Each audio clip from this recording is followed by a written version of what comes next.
Bonjour, bon après-midi. J'ai à mes côtés Christophe Bernardi, qui est le directeur de division chez Amphenol et qui ont aussi été le récipient d'un prix cette semaine pour leur innovation HDMI. Donc, bonjour et félicitations. Bonjour, merci beaucoup. On est honoré d'avoir reçu ce prix d'innovation. L'innovation est très importante pour nous. Et en commençant, pouvez-vous peut-être nous décrire en plus de détails, en quelques mots, votre solution que vous avez présentée cette semaine, son concept? Oui, je vais vous donner un peu le cadre de cette innovation. En fait, on considère que les combats et les crises actuelles, les armées qui vont les gagner, ce n'est pas forcément celles qui ont le plus d'équipements, le plus de bateaux, le plus d'avions ou de chars, mais ce seront les organisations qui vont être capables de donner la bonne information aux bons soldats au bon moment. Et donc il y a une initiative de digitalisation du champ de bataille avec du recours à l'intelligence artificielle et du recours à beaucoup d'électronique et donc de la mise en réseau des équipements. Et on va avoir de plus en plus d'écrans et des décisions tactiques qui vont être prises en regardant des écrans. Et les écrans, comme on a autour de nous, bien souvent, c'est du HDMI qui va relier l'ordinateur à l'écran. Et le HDMI a une longueur maximale de 5 à 6 mètres sur le cordon pour garantir le flux vidéo optimal. Et on peut imaginer que sur un véhicule blindé ou sur un navire ou sur un sous-marin, cette longueur maxi de 6 mètres peut poser problème. Et donc nous, on a proposé un système qui permet d'étendre une liaison HDMI jusqu'à 40 voire 100 mètres.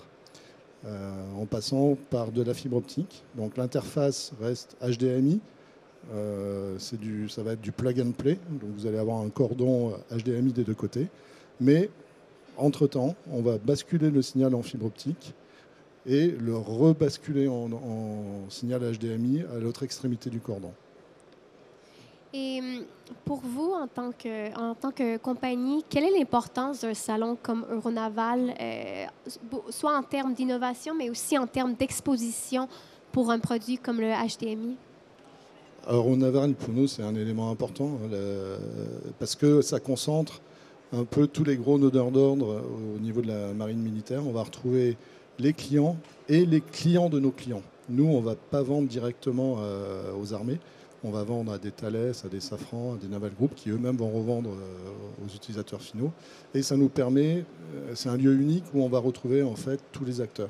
On va retrouver donc nos clients, leurs clients, et on va pouvoir tester auprès d'eux des nouveaux concepts, les faire réagir, et si possible après, soit continuer dans la voie qu'on a tracée et faire évoluer nos produits.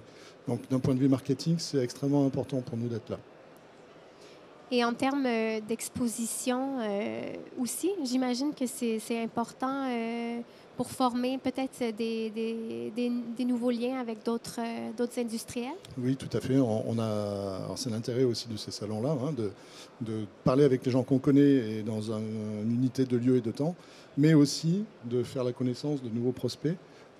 On voit, même quand on prend un peu de temps pour se balader sur le salon, on voit des noms qu'on ne connaît pas, et donc ça nous donne des idées et certainement des démarches commerciales à faire dans le futur, quoi. Et en termes de ce qui vous attend, quelles sont, vous diriez, les prochaines étapes, les prochaines ambitions pour développer votre innovation que vous avez présentée cette semaine et la faire rayonner, évoluer au fil du temps? Donc là, le produit est lancé sur le marché, donc il est sorti de notre processus de développement, il a été industrialisé, qualifié, et là maintenant on est en train de le présenter à nos clients et de le mettre en distribution. Donc les gros distributeurs mondiaux, cataloguistes style Mauser, DigiKey vont l'avoir, ORS Component en Europe ou Farnell vont l'avoir en stock et on va pouvoir envoyer vers eux les clients qui auraient besoin d'un échantillonnage pour tester et valider. Donc ça, c'est la prochaine étape sur ce produit-là. Et ensuite, on va continuer à développer cette gamme que j'appelle connectronique, qui est la contraction de connecteurs et d'électronique, puisqu'on va faire de l'USB 3 et de l'USB 3 type C. Donc c'est le prochain qui va sortir en début 2025. Ça sera un prolongateur optique pour l'USB 3 type C. Voilà. Avez-vous quelque chose à rajouter avant qu'on finisse? Non, ben merci. Je remercie l'organisation pour l'attribution de cet award. Et puis je vous remercie pour l'interview qui m'a permis de parler un peu plus de cette innovation.